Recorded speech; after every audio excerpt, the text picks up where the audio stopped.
Bonjour à tous, pour la chronique de culture scientifique d'Astucience et de Doctovergne cette semaine, on reçoit Catherine Laine qui est chercheuse en biologie végétale et directrice de la Maison pour la Science en Auvergne. Bonjour Catherine. Bonjour Élodie. Donc le 6 décembre, vous serez à la bibliothèque de Murat dans le Cantal pour proposer une conférence qui s'intitule « L'arbre en voie de toutes les couleurs ». Donc On imagine bien que c'est en rapport avec le feuillage de l'arbre et les changements de saison, mais est-ce que vous pouvez nous en dire un peu plus ? Alors, vous avez déjà bien résumé le thème, puisque effectivement, la conférence propose de comprendre comment un arbre vit à travers les saisons, qu'est-ce qui se passe dans un arbre à l'automne, en hiver, au printemps, en été. Et ce qui est amusant, c'est de voir que chaque saison prépare la suivante. Et alors, pourquoi est-ce que les feuilles de l'arbre changent de couleur, par exemple ? Alors voilà, donc c'est une des questions à laquelle je vais répondre dans la conférence.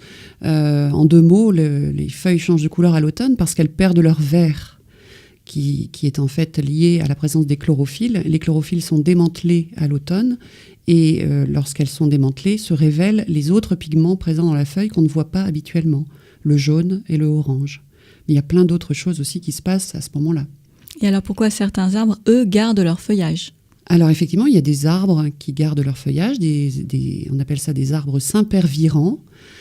Par exemple, la plupart des conifères gardent leur feuillage, mais pas seulement. Le lierre, par exemple, garde son feuillage.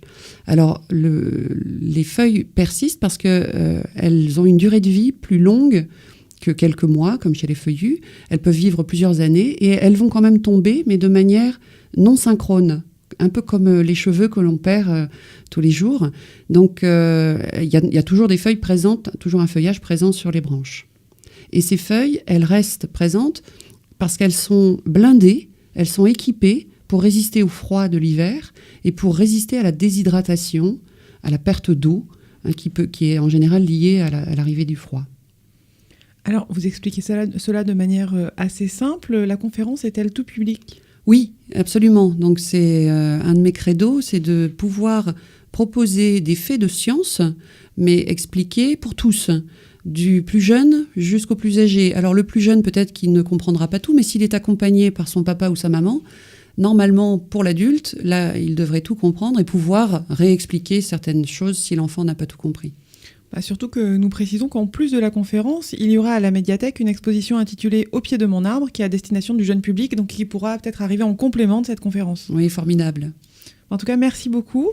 Et quant à vous, chers auditeurs, nous vous rappelons que vous pouvez retrouver toutes les actualités de la culture scientifique sur le site ecosciences-auvergne.fr. Bonne journée. Merci.